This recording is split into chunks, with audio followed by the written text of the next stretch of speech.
Ladies and gentlemen, welcome to the Motivate Property Podcast. This week we've got a great Q&A. So this one came through one of our team. So thanks for sending this through. I have a heap of equity in my two investment properties, and both are requiring minimal from me financially. I know I could afford to service another mortgage. How do I get another property when the bank won't lend me any more, as I've maxed out my borrowing capacity? So that's a fantastic question, right? So really what this client's actually asking here is I've got two properties. They're basically working and then doing the right thing. I can afford more, but the bank won't let me. What do I do? WTF. All right, so fantastic question. Now, what I want to just, start with, I'm going to answer this question and actually answer the direct question about how to buy another property in just a second, but there's just a couple of things I think would be worth bringing up in terms of like context and philosophy, all right? So firstly, as someone, and this is myself, I'm highly aggressive when it comes to investing, right? In fact, all of my money is invested. The investments itself is what then pays for everything, right? Versus me getting my money and then living off it and trying to invest what's left over, right? So it's obviously the way that I orientate my investments and what I do is probably going to be different to the average person. And again, probably different to what we would actually then recommend to the average person, right? Now, what the main philosophy to consider, always be investing. Always be investing. Now, the fact of the matter is you can't always continue to invest. Right? Whether it's a case of I've got no more cash flow, I've got no more income, I've got no more servicing. And so then the question, then what do I do? What if I can't continue to keep buying property or keep investing, then what do I do? So the way to consider this, and this is, kind of the overall philosophy. Now, if there's one thing for you guys to write down and take a note of, this is what I'm about to say, and please take a note of this. You're either got to be doing one of two things with your money at all points in time. Either one, expanding your asset base, which is investing. So buying more properties, buying more shares, buying more super, gold, bonds, cash, whatever. So it's you're constantly buying, or currencies rather, sorry. You're essentially using your money to essentially keep expanding your asset base. If for whatever reason you can't expand your asset base, you need to be driving down debt. A or B, choose, right? Now, what that essentially means, and I want to give you guys a real life example of this. So when you start a business, you can't borrow money from the bank for about 2 years. So prior to me starting Motivate Property, I was trying to get the biggest income I could possibly get my hands on so I could go to the bank and borrow as much money as I could.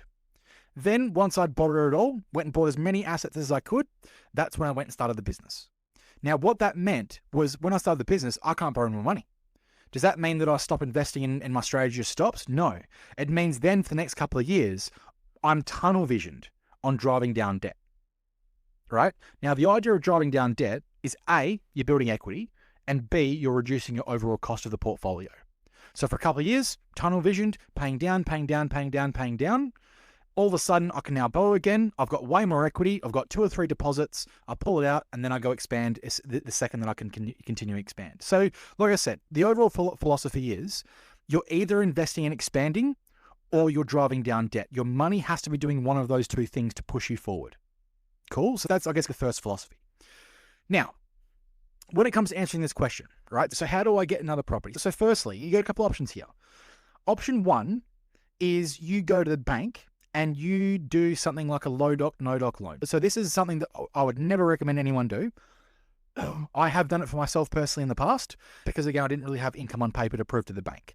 So again, a low doc or a no doc loan is a loan you can get from the bank with minimal verifications. There's minimal income you're proving, but the interest rates are a lot higher and the terms and conditions of the mortgage are a lot more unfavorable. There has to be an extreme example. We would normally recommend that to a normal person, right? But let's assume that you as a client are extraordinarily aggressive. Getting like a no doc or a low doc loan could be the way to go. And that means that, yes, you're not showing the bank what your income is, but they are still going to give you a mortgage, but the mortgage is now going to be at 9% interest rates, as an example. So that would be a way to do it. Now, I would only ever do that and pay 9% if I'm confident that property is going to be performing greater than 9%.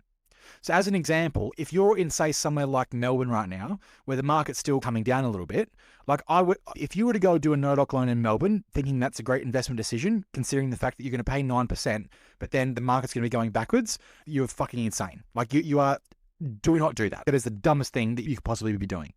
However, if I was to buy that same property in a really high growing area, and I'm confident we're going to get double-digit growth, like then yes, that risk is a lot safer. And I would be a lot more confident to go and make that kind of decision. But that would be sort of option number 1 if that's you, right? And you're really aggressive and you really want to get property no matter what.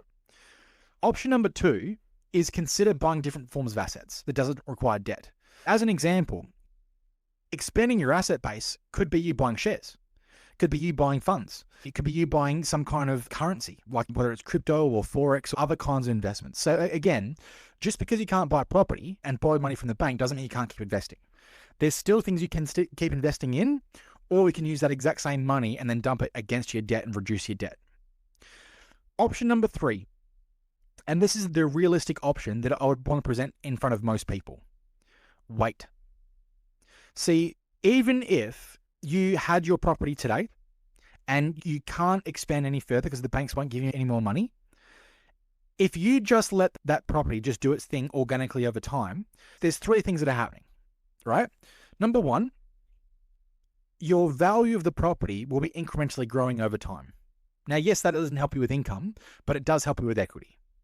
The second thing that's happening is the property itself, the debt itself is coming down just with the organic principal and interest repayment. So the fact of the matter is, if you're maxed out today and you were just to wait, in 5 years' time, you're going to have more equity regardless. So your values are higher, your debts are also gone down. But then income. So there's 2 things when it comes to income. Your rental income will be growing.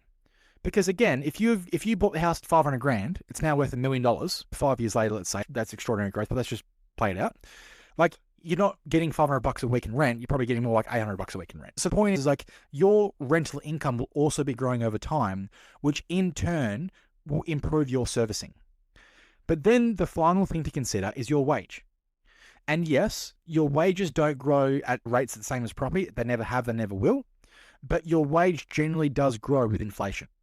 So again, someone today who's not qualified and maxed out on servicing, if you were just to wait, in the next 3 to 5 years, you probably will be qualified if you do nothing.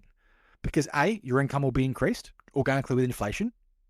Your rental income would be increased with the organic market. You've got more equity because, again, your property's worth more and then the debt's less. So the fact of the matter is, if you just wait, you will become service in the future.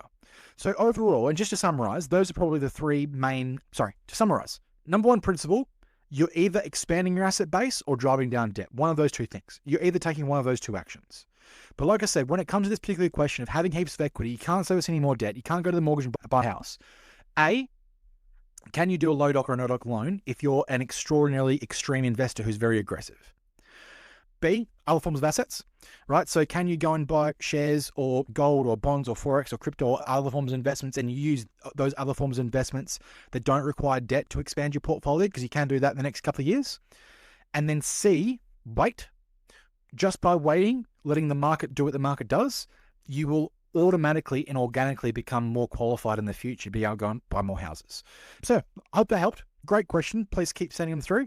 But like I said, hope that helps you.